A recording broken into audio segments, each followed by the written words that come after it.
1912 America के New York में रात के 9:30 बजे घनघोर बारिश में करीब 40,000 लोग दिल थामे हुए किसी का इंतजार कर रहे थे। ये वो काली रात थी जब न्यूयॉर्क में दर्द का सैलाब आने वाला था। 3 दिन से ये लोग टकटकी लगाए एक जहाज का इंतजार कर रहे हैं जिसका नाम है कारपेथिया। कारपेथिया जहाज अपने साथ एक ऐसी दर्दनाक कहानी लेकर लौटा था जिसको सुनकर आज भी लोगों के दिल दहल जाते हैं। एक ऐसा जहाज जो कभी नहीं डूब सकता था, RMS टाइटैनिक, जिसने सैकड़ों लोगों की जिंदगियां समुद्र के हवाले कर दी। और कारपेथिया जहाज पर मौजूद हैं वो चुनिंदा लोग जिन्होंने टाइटैनिक के रौद्र रूप को अपनी आंखों से देखा था। ये इतिहास की वो दिल दहला देने वाली घटना थी जिसको कोई भी इंसान भुला नहीं सकता। ये घटना अपने पीछे कई रहस्यों को छोड़कर चली गई। नमस्कार दोस्तों, मैं हूं श्याम तोमर, स्वागत करता हूं आपका इस वीडियो में। 10 अप्रैल 1912 को जब टाइटैनिक ब्रिटेन के साउथहैम्पटन से न्यूयॉर्क जाने के लिए अपनी पहली यात्रा के लिए तैयार था, तब वहां पर एक अलग ही माहौल था, क्योंकि लोगों ने टाइटैनिक के बारे में इतना सुन रखा था कि वो टाइटैनिक की विशालता और उसकी सुंदरता को देखने के लिए उमड़ पड़े। ऐसा माना जाता है कि करीब 1 लाख से भी ज्यादा लोग टाइटैनिक की भव्यता को देखने के लिए आए थे। और इतनी भीड़ टाइटैनिक को देखने क्यों न आती, क्योंकि टाइटैनिक था ही इतना भव्य। ये जहाज 269 मीटर लंबा था और इसकी ऊंचाई करीब 53 मीटर थी, जो कि एक 8 मंजिला ऊंची इमारत से भी ज्यादा ऊंचा था। ये जहाज बाहर से देखने में जितना भव्य लगता था, उससे ज्यादा आलीशान तो ये अंदर से था। ये इतना लग्जूरियस जहाज था कि इसमें 2 बड़े-बड़े ground stairs, heated swimming pool, gym, 4 restaurants, library, Turkish bath, electric bath और बार्बर शॉप इत्यादि थे। ऐसा मानो कि टाइटैनिक एक चलता फिरता लग्जूरियस होटल था जिसमें हर तरह की सुविधा मौजूद थी। टाइटैनिक लग्जरी के मामले में तो खास था ही, लेकिन एक और बात टाइटैनिक को खास बनाती, वो थी टाइटैनिक की सेफ्टी। ये उस समय दुनिया का सबसे बड़ा, सेफ और मजबूत जहाज था। टाइटैनिक को इस तरह से बनाया गया था कि इसका दूसरा नाम ही अनसिंकेबल था, मतलब कभी न डूबने वाला जहाज। और देखा जाए तो टाइटैनिक था भी एक ऐसा जहाज जो कभी नहीं डूब सकता था, क्योंकि इसको बनाया ही कुछ इस तरह से गया था, क्योंकि इसमें डबल बॉटम हल का इस्तेमाल किया गया था। दरअसल हल जहाज के इस बाहरी आवरण को बोला जाता है जो जहाज को मजबूती देता है। ये स्टील का बना एक मजबूत स्ट्रक्चर होता है। इसे आप जहाज की रीढ़ की हड्डी भी बोल सकते हो। ये जहाज की मेन बॉडी होता है। टाइटैनिक का ये हल वैसे तो मजबूत था ही, लेकिन इसे और ज्यादा सेफ बनाने के लिए टाइटैनिक के इस निचले वाले हिस्से यानी बॉटम में डबल हल का इस्तेमाल किया गया था। दरअसल समुद्र में कोई शिप चलती है तो उसका ज्यादातर इस निचले वाले हिस्से में किसी अंदरूनी चट्टान या अन्य चीजों से टकराने का डर रहता है। तो टाइटैनिक का डबल बॉटम हल होने की वजह से अगर इसका निचला वाला हल किसी इम्पैक्ट में टूट भी जाए तो दूसरा हल टाइटैनिक को सुरक्षित रखेगा और इसे डूबने से बचा लेगा। और टाइटैनिक का दूसरा सेफ्टी फीचर इसे और ज्यादा सेफ बना देता है। दरअसल टाइटैनिक को 16 वाटर टाइट कंपार्टमेंट्स में डिवाइड किया गया था। दरअसल जहाज का ये निचला वाला भाग शिप का मेन पोर्शन होता है जो पानी के अंदर चलता है। अब अगर मानकर चलो कि जहाज के इस वाले हिस्से में कहीं पर भी कोई छेद हो जाए तो धीरे धीरे जहाज के अंदर पानी भरने लगेगा और कुछ समय बाद जहाज पानी के अंदर डूब जाएगा। लेकिन टाइटैनिक के इस निचले हिस्से को 16 वाटर टाइट कंपार्टमेंट्स में बांटा गया था। इससे फायदा ये होने वाला था कि अगर बाई चांस जहाज साइड से किसी चट्टान से टकराता है और उसमें लीकेज होता है तो जहाज का जो कंपार्टमेंट क्षतिग्रस्त हुआ है केवल उसी में पानी भरेगा और बाकी के कंपार्टमेंट्स में पानी फ्लो नहीं करेगा, जिससे जहाज डूबने से बच जाएगा। और टाइटैनिक इतना बड़ा जहाज था कि अगर इसके 16 में से 4 कंपार्टमेंट्स में भी पानी भर जाए तो भी ये डूबने वाला नहीं था। और ऐसा होना एक असंभव सी बात थी कि इसके एक साथ 4 से ज्यादा कंपार्टमेंट्स डैमेज हो जाएं, क्योंकि ये कंपार्टमेंट्स बहुत बड़े बड़े थे। तो भला कोई चट्टान भी इस जहाज को कैसे डुबो सकती थी। इसी वजह से इस जहाज को कभी न डूबने वाला जहाज यानी अनसिंकेबल बोला जाता था। टाइटैनिक को व्हाइट स्टार लाइन कंपनी ने करीब 3 सालों में बनाकर तैयार किया था। 2 अप्रैल 1912 को टाइटैनिक जहाज बनकर तैयार हो चुका था और इसके कुछ दिन बाद यानी 10 अप्रैल 1912 को इसे अपनी पहली यात्रा के लिए तैयार किया जाता है। इस जहाज में उस जमाने के बड़े बड़े लोग बैठे थे। इसमें कुछ ऐसे प्रवासी भी थे जो अमेरिका जाकर एक नए जीवन की शुरुआत करने वाले थे। इस जहाज के कप्तान थे 62 साल के एडवर्ड जॉन स्मिथ, जो कि एक अनुभवी कप्तान थे। ऐसा माना जाता है कि ये इनका आखिरी सफर था। इसके बाद ये रिटायरमेंट लेने वाले थे। इस जहाज पर करीब 2240 पैसेंजर्स और क्रू मेंबर्स थे। वैसे तो साउथहैम्पटन से न्यूयॉर्क पहुंचने में 7 से 8 दिनों का समय लगता था, लेकिन टाइटैनिक उस जमाने का सबसे तेज चलने वाला जहाज था, तो व्हाइट स्टार लाइन कंपनी चाहती थी कि ये जहाज 6 दिनों में न्यूयॉर्क पहुंचे और लोग टाइटैनिक की भव्यता के साथ साथ इसकी रफ्तार को भी जाने। इस वजह से कंपनी की ओर से टाइटैनिक के कैप्टन स्मिथ को जहाज को फुल स्पीड से चलाने के इंस्ट्रक्शंस मिले हुए थे। टाइटैनिक को बने हुए अभी ज्यादा समय नहीं हुआ था और न ही टाइटैनिक के सेफ्टी टेस्ट और ट्रायल्स हुए थे, लेकिन फिर भी टाइटैनिक को एक लंबी यात्रा के लिए तैयार किया जा रहा था और इसका एक बहुत बड़ा कारण था। दरअसल व्हाइट स्टार लाइन कंपनी की एक और शिप थी ओलंपिक, जो देखने में तो टाइटैनिक की तरह ही थी, लेकिन वो इससे थोड़ी छोटी थी। इस वजह से ओलंपिक शिप को टाइटैनिक की बहन बोला जाता था। मार्च 1912 को ओलंपिक शिप में खराबी आ गई थी। इस वजह से ओलंपिक इमरजेंसी में बंदरगाह पर रिपेयर होने के लिए आई। अब ये शिप इतनी बड़ी होती है कि इनको रिपेयर होने में कई महीनों का समय लग जाता है, तो इस वजह से व्हाइट स्टार लाइन कंपनी का बिजनेस इन महीनों में बंद पड़ जाता। तो कंपनी ने अपने बिजनेस को जारी रखने के लिए अगले ही महीने यानी अप्रैल में अपनी नई शिप टाइटैनिक को लॉन्च करने का फैसला किया। अब क्योंकि ये टाइटैनिक की पहली यात्रा थी, जिस वजह से टाइटैनिक के क्रू में कुछ अनुभवी लोगों का होना भी जरूरी था। इस वजह से टाइटैनिक के कुछ क्रू मेंबर्स को हटाकर ओलंपिक के कुछ क्रू मेंबर्स को टाइटैनिक के क्रू में शामिल किया गया। टाइटैनिक का एक ऑफिसर था डेविड ब्लेयर, इसको हटाकर इसकी जगह पर ओलंपिक के एक ऑफिसर को इसकी जगह पर ड्यूटी पर नियुक्त किया गया। तो डेविड ब्लेयर जब शिप को छोड़कर अपने घर जा रहा था, तो वो गलती से अपने लॉकर की चाबी को भी अपने साथ ले आया और दुर्भाग्य से टाइटैनिक पर मौजूद इकलौता दूरबीन भी उसी लॉकर में बंद था। डेविड ब्लेयर के द्वारा की गई ये छोटी सी गलती आगे चलकर टाइटैनिक को डुबो देती है। आखिर वो घड़ी आ ही गई जब 10 अप्रैल 1912 को टाइटैनिक अपने पहले ऐतिहासिक सफर पर रवाना होता है।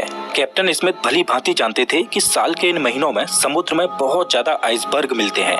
इस वजह से उन्होंने खतरे को भांपते हुए नॉर्दर्न रूट के सीधे रास्ते को छोड़ते हुए साउदर्न रूट के इस थोड़े लंबे रास्ते को चुना। दरअसल आइसबर्ग समुद्र में मौजूद छोटे छोटे बर्फ के पहाड़ होते हैं। ये बर्फ के पहाड़ ग्लेशियर से टूटकर समुद्र की लहरों के साथ बीच समंदर में आ जाते हैं। आप इस मैप को देखिए, इसमें ग्रीनलैंड से बर्फ के ये छोटे छोटे पहाड़ टूटकर इस रास्ते के द्वारा अटलांटिक ओशियन में पहुंचते हैं। तो ये वाला जो रीजन है, इसमें अप्रैल के महीने में बहुत ज्यादा आइसबर्ग टूटकर आते हैं। लेकिन अच्छी बात यह है कि इन आइसबर्ग को अटलांटिक ओशियन में पहुंचते पहुंचते करीब 2 साल लग जाते हैं और अटलांटिक ओशियन तक पहुंचते पहुंचते वो आइसबर्ग पिघलकर समुद्र के पानी में विलीन हो जाते हैं। जो आइसबर्ग बहुत ज्यादा बड़ा होता है, वही अटलांटिक ओशियन के बीच में आ पाता है। तो कैप्टन स्मिथ ने आइसबर्ग के खतरे को टालने के लिए इस रास्ते के बजाय इससे थोड़े दूर के रास्ते को चुना, जहाँ पर आइसबर्ग मिलने के चांसेस बहुत कम हों। ये वो समय था जब जहाज में आइसबर्ग इत्यादि को देखने के लिए ज्यादा कोई खास टेक्नोलॉजी नहीं होती थी। इस वजह से जहाज के सामने थोड़ी ऊंचाई पर यहाँ पर एक क्रूज नेस्ट होता है। इसे लुकआउट पॉइंट भी बोला जाता है।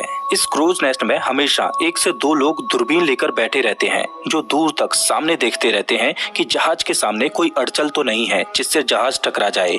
और जब ये जहाज पानी में चलते तो ये सभी जहाज वायरलेस रेडियो के जरिए एक दूसरे को संदेश भेजते रहते कि कौन सी जगह पर क्या अड़चन है। जब टाइटैनिक आधे रास्ते पर पहुंच चुका था, तब इसको कोरोनिया शिप से आइसबर्ग होने की पहली चेतावनी मिलती है। ये आइसबर्ग अभी टाइटैनिक से 1 दिन की दूरी पर था। टाइटैनिक पर सीनियर ऑफिसर जैक फिलिप्स इस वायरलेस रेडियो सिस्टम को ऑपरेट कर रहे थे और दूसरे जहाजों के साथ संपर्क में बने हुए थे। 14 अप्रैल को दोपहर में टाइटैनिक को आइसबर्ग के होने की दूसरी चेतावनी मिलती है।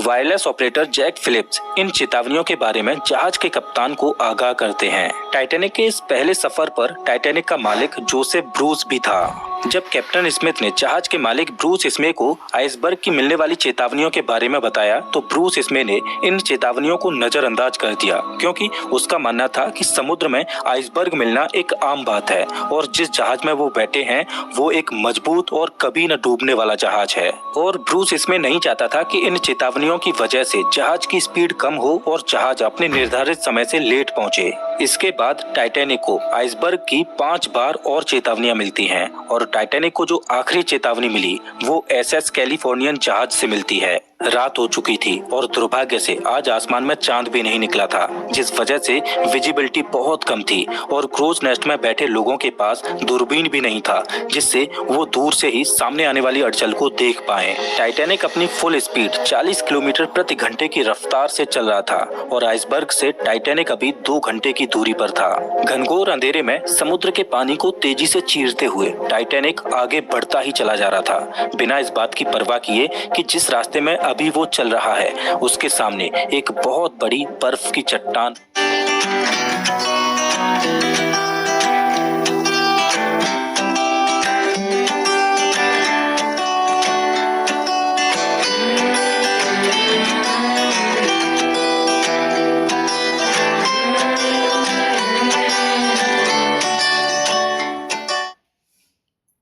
Here's a look at my week on Facebook gaming. Monday morning, I play puzzle games. On Tuesday, I choose racing games. सामने एक बहुत बड़ी बर्फ की चट्टान मौजूद है। रात के 11:30 बज चुके थे और अब टाइटैनिक आइसबर्ग से महज 6 किलोमीटर दूर था और जिस रफ्तार से टाइटैनिक चल रहा था उस रफ्तार से ये अगले 10 मिनटों में आइसबर्ग के पास पहुंचने वाला था। टाइटैनिक के क्रूज नेस्ट में 2 बहादुर लोग फ्रेडरिक फ्लीट और रेजिनाल्ड ली, ये दोनों कड़कड़ाती ठंडी और रात के काले अंधेरे में टकटकी लगाए जहाज के सामने आने वाली अड़चनों को देख रहे थे। इन दोनों के लिए परेशानी ये थी कि जहां पर ये बैठे थे उन्हें वहां पर ठंडी हवा का सामना करना पड़ रहा था, जिस वजह से इनकी आंखों से आंसू निकल आते। इनके पास कोई दूरबीन भी नहीं था, जिस वजह से ये ज्यादा दूर की चीजों को देख भी नहीं पा रहे थे। कम रोशनी में आंखों से ज्यादा दूर मौजूद चीजों को देख पाना संभव नहीं था। रात के 11:39 पर क्रूज नेस्ट में बैठे फ्रेडरिक फ्लीट को दिखाई देता है कि सामने एक आइसबर्ग है। उसने बिना देर किए जल्दी से 3 बार घंटी को बजाया और तुरंत ब्रिज पर मौजूद ऑफिसर्स को फोन करता है और बताता है कि सामने आइसबर्ग है, जल्दी से जहाज को लेफ्ट साइड में मोड़ो। ब्रिज पर मौजूद फर्स्ट ऑफिसर विलियम ने जैसे ही इस चेतावनी को सुना, उसने तुरंत एक्शन लेते हुए जहाज को रोकने के लिए फुल स्पीड में रिवर्स में इंजन को चालू कर दिया और जहाज को तेजी से लेफ्ट साइड में मोड़ने लगा। लेकिन अब बहुत देर हो चुकी थी। जहाज की रफ्तार इतनी ज्यादा थी कि इतने कम समय में रिवर्स इंजन चालू करने के बाद भी इसे रोका नहीं जा सकता था और जहाज इतना बड़ा था कि कम डिस्टेंस में एकदम इसको मोड़ा नहीं जा सकता था। काफी हद तक टाइटैनिक के रास्ते को मोड़ दिया गया, लेकिन फिर भी रात के 11:40 पर टाइटैनिक का आगे का राइट वाला हिस्सा बर्फ की चट्टान से टकरा जाता है। ये टकराव इतनी जोर से हुआ कि जहाज पर मौजूद सभी यात्रियों को इसने हिलाकर रख दिया। दुर्भाग्य से टाइटैनिक का डबल बॉटम हल किसी काम नहीं आया, क्योंकि आइसबर्ग से ये इम्पैक्ट जहाज के साइड में हुआ था जहां पर सिंगल लेयर ही लगी थी। जब कैप्टन स्मिथ ने नुकसान की जांच पड़ताल की और जहाज में हुए नुकसान को देखा तो पता चला कि जहाज के 6 कंपार्टमेंट्स डैमेज हो चुके हैं और उनमें तेजी से पानी भरता जा रहा है। ये देखकर कैप्टन स्मिथ शॉक हो जाते हैं, क्योंकि जहाज केवल 4 कंपार्टमेंट्स के भरने तक ही तैर सकता था, लेकिन 6 कंपार्टमेंट्स में पानी भरने का मतलब था कि जिस जहाज को अभी तक अनसिंकेबल बोला जा रहा था वो अब डूब जाएगा। टकराव को अब तक 20 मिनट गुजर चुके थे और रात के 12 बजे कैप्टन स्मिथ ने क्रू को डिस्ट्रेस सिग्नल भेजने के लिए कहा ताकि आसपास मौजूद कोई जहाज उन्हें बचाने के लिए आ जाए और वायरलेस ऑपरेटर जैक फिलिप्स लगातार डिस्ट्रेस सिग्नल भेजने में जुट गए। लेकिन दुर्भाग्यवश आसपास कोई भी जहाज ऐसा नहीं था जो टाइटैनिक द्वारा भेजे जा रहे डिस्ट्रेस सिग्नल्स को पकड़ पाए। 6 कंपार्टमेंट्स पानी से भर चुके थे और पानी अब डेक के ऊपर से बहने लगा। कैप्टन स्मिथ लाइफ बोट्स को समुद्र में उतारने का आदेश देते हैं और सभी लाइफ बोट्स को बाहर निकाला जाने लगा। दुर्भाग्यवश उस समय टाइटैनिक पर केवल 20 ही लाइफ बोट्स मौजूद थीं और एक लाइफ बोट की क्षमता केवल 65 लोगों की ही थी। 20 लाइफ बोट्स के द्वारा केवल लगभग 1200 लोगों को ही बचाया जा सकता था और जहाज पर 2200 से ज्यादा लोग मौजूद थे। हड़बड़ी में शुरुआत में जो लाइफ बोट्स उतारी जा रही थीं, उनमें केवल 27 से 28 लोगों को ही भेजा जा रहा था और लाइफ बोट्स को केवल आधा ही भरा जा रहा था। प्रोटोकॉल ये था कि औरतों और बच्चों को पहले लाइफ बोट्स में भेजा जाएगा। जहाज पर अभी भी कुछ लोग ऐसे थे जो ये मान रहे थे कि ये जहाज कभी डूब ही नहीं सकता और वो एकदम रिलैक्स थे। इधर जैक फिलिप्स लगातार डिस्ट्रेस सिग्नल्स भेजे जा रहे थे और सौभाग्य से इनका डिस्ट्रेस सिग्नल पास में मौजूद एक जहाज कारपेथिया को मिलता है और 12 6:30 पर कारपेथिया जहाज से संदेश आता है कि वो टाइटैनिक पर मौजूद लोगों को बचाने आ रहे हैं। लेकिन बदकिस्मती ये थी कि कारपेथिया जहाज अभी भी टाइटैनिक से करीब 107 किलोमीटर दूर था और कारपेथिया अपनी फुल स्पीड पर भी चलता, तब भी कारपेथिया को टाइटैनिक तक पहुंचने में 4 घंटों का समय लगने वाला था। अब सवाल ये है कि क्या 4 घंटों तक टाइटैनिक सरवाइव कर पाएगा? जैसे जैसे टाइटैनिक के आगे के हिस्से में पानी भरता जा रहा था, वैसे वैसे जहाज आगे की ओर झुकता जा रहा था और पानी में धंसता चला जा रहा था। जब टाइटैनिक का टिल्ट बढ़ने लगा तो लोगों में अफरा तफरी मच गई। अब सबको समझ आ चुका था कि टाइटैनिक अब डूब जाएगा और सब लोग अपनी अपनी जान बचाने के लिए लाइफ बोट्स में चढ़ने के लिए अपनी अपनी जगह बनाने की कोशिश करने लगे। लाइफ बोट्स में फर्स्ट क्लास के लोगों को बचाने में ज्यादा प्रायोरिटी दी जा रही थी और 1:50 पर जब जहाज से आखिरी लाइफ बोट को उतारा गया, उसके बाद भी जहाज पर 1500 से ज्यादा लोग बचे थे। चारों ओर खौफ का माहौल था। जो लोग तैर सकते थे वो समुद्र के पानी में छलांग लगा रहे थे, लेकिन इस समय तो समुद्र भी बेरहमी दिखा रहा था। समुद्र का पानी -2 डिग्री सेल्सियस तक ठंडा था। इतने ठंडे पानी में कोई भी व्यक्ति ज्यादा से ज्यादा 15 से 30 मिनट तक ही जिंदा रह सकता था। कुछ लोगों ने तो मौत को स्वीकार कर लिया और वो मौत को गले लगाने के लिए तैयार थे। लेकिन इधर जहाज के क्रू मेंबर्स अभी भी मदद की आस में डिस्ट्रेस सिग्नल्स भेजे जा रहे थे। आसमान में फ्लेयर्स चला रहे थे ताकि आसपास मौजूद किसी जहाज का ध्यान उनकी ओर जाए और वो उनको बचा लें, लेकिन कोई भी जहाज उनको बचाने के लिए नहीं आता। टाइटैनिक में पानी के भरने की रफ्तार बढ़ती जा रही थी और टाइटैनिक बहुत तेजी से डूबने लगा। टाइटैनिक का आगे का भाग पूरी तरह से पानी के अंदर घुस चुका था और पिछला वाला हिस्सा पानी के ऊपर उठने लगा। अब जहाज के कप्तान स्मिथ ने अपने क्रू को भी बोल दिया कि अपनी अपनी जान बचाओ, लेकिन जैक फिलिप्स अभी भी अपनी जान की परवाह किए बगैर डिस्ट्रेस सिग्नल्स भेजने में जुटे हुए थे। जब तक जहाज पर इलेक्ट्रिसिटी थी, तब तक फिलिप्स उनकी मदद करने आ रही इकलौती शिप कारपेथिया से संपर्क बनाए हुए थे। कैप्टन स्मिथ ने अपने जहाज को ना छोड़ने का फैसला किया। जब जहाज का आगे का भाग पूरी तरह से पानी के अंदर घुस चुका था तो शॉर्ट सर्किट की वजह से जहाज पर अंधेरा छा गया। अटलांटिक ओशियन लोगों की चीखों से गूंज रहा था। जहाज का पिछला भाग पूरी तरह से हवा में खड़ा था और दबाव इतना ज्यादा बढ़ गया कि टाइटैनिक 2 भागों में टूट गया और रात के 2:20 पर RMS टाइटैनिक देखते ही देखते अटलांटिक महासागर की गोद में समा गया। कभी न डूबने वाला जहाज महज 2 घंटे 40 मिनट में समुद्र की गहराई में चला गया। जो 1500 से ज्यादा लोग इस पर सवार थे, उनमें से कुछ इसके साथ डूब गए और कुछ को समुद्र के ठंडे पानी ने मार डाला। कैप्टन स्मिथ अंत तक अपने जहाज पर ही डटे रहे। Join Google Play Points, the loyalty program that offers you exciting benefits. Now earn points on every purchase. Play more. Titanic के डूबने के करीब 2 घंटों के बाद अगले दिन की सुबह में कारपेथिया जहाज बचे हुए लोगों को रेस्क्यू करने के लिए पहुंचता है और केवल 706 लोग ही इस हादसे में जिंदा बचे थे।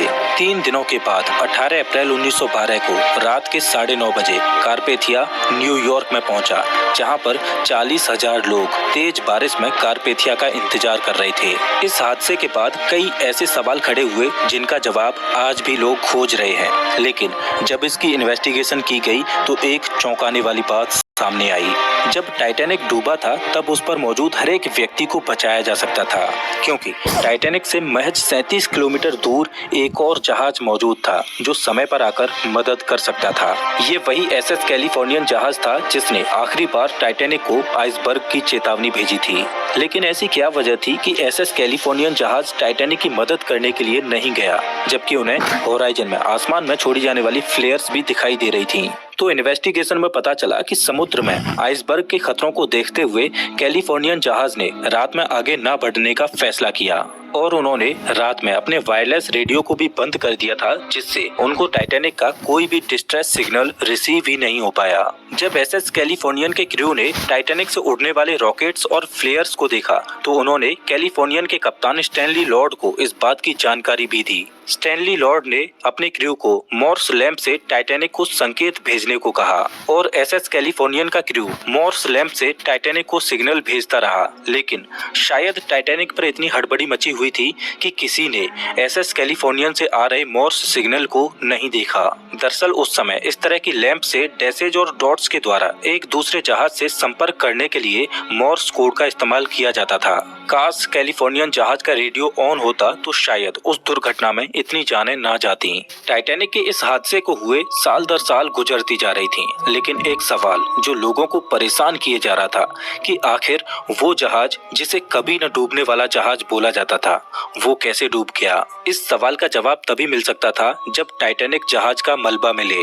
खूब सारी खोजबीन की, लेकिन अटलांटिक महासागर ने टाइटैनिक को अपनी गोद में ऐसे छुपा रखा था कि उसका मलबा किसी को मिल ही नहीं रहा था। आरएमएस टाइटैनिक के मलबे को समुद्र की गहराइयों में ढूंढते ढूंढते 70 सालों से भी ज्यादा का समय गुजर चुका था।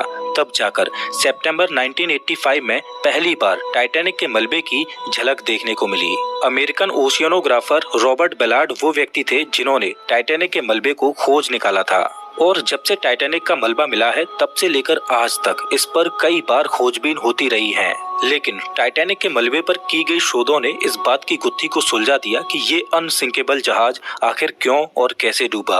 ओशियनोग्राफर्स के होश उड़ गए जब उन्होंने टाइटैनिक के मलबे को देखा, क्योंकि टाइटैनिक समुद्र के बॉटम में दो हिस्सों में टूटा पड़ा है। जहाज का आगे का हिस्सा बहुत ही अच्छी कंडीशन में है, लेकिन पिछला वाला हिस्सा इतनी बुरी कंडीशन में है कि उसको देखकर ऐसा लगता है कि ये टाइटैनिक का दूसरा भाग है ही नहीं, और पिछला वाला हिस्सा फ्रंट वाले हिस्से से करीब 2000 फीट की दूरी पर है। काफी खोजबीन के बाद पता चला कि जब टाइटैनिक को बनाया गया था तब इसमें टाइटैनिक के हल को मजबूती देने के लिए जो रिवेट्स लगाई गई थी वो स्टील की नहीं बल्कि कास्ट आयरन की थी।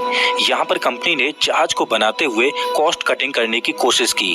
अब चूंकि कास्ट आयरन स्टील से नरम होता है, इस वजह से जिस जगह पर आइसबर्ग टाइटैनिक की बॉडी से टकराया उस जगह के रिवेट्स प्रेशर पड़ने की वजह से खुल गए और आपस में जुड़ी प्लेट्स अपनी जगह से खिसक गईं, जहां से पानी को अंदर घुसने का रास्ता मिल गया। आज टाइटैनिक का मलबा समुद्र की गहराइयों में वातावरण से लड़ाई लड़ते हुए अपने अस्तित्व को खोता जा रहा है, और ऐसा माना जाता है कि आने वाले कुछ सालों में समुद्र से टाइटैनिक के ये निशान भी गायब हो जाएंगे। टाइटैनिक की ये घटना सच में एक दिल दहला देने वाली घटना थी, लेकिन टाइटैनिक के डूबने के करीब 60 साल बाद एंडीज की पहाड़ियों में ऐसी ही एक दिल दहला देने वाली घटना घटी, जिसमें जमीन से हजारों फीट ऊपर एक वीरान पहाड़ी पर प्लेन क्रैश होता है, और उस क्रैश में जो लोग बच गए थे उनके पास -30 डिग्री सेल्सियस के तापमान में न खाना था न ठंड से बचने का कोई जरिया। जिंदा रहने के लिए उन्हें अपने ही परिवारजनों की डेड बॉडीज को खाना पड़ा। वास्तव में फ्लाइट 571 की कहानी दिल को दहला देती है। फ्लाइट 571 की कहानी को आप स्क्रीन पर दिख रही इस वीडियो में देख सकते हो। मैं आपको वही मिलता हूँ। Stressed about booking hotels? Aguada में जाओ, amazing prices पाओ। कुरकुरे जवार पाव, नया कुरकुरे जवार पाव।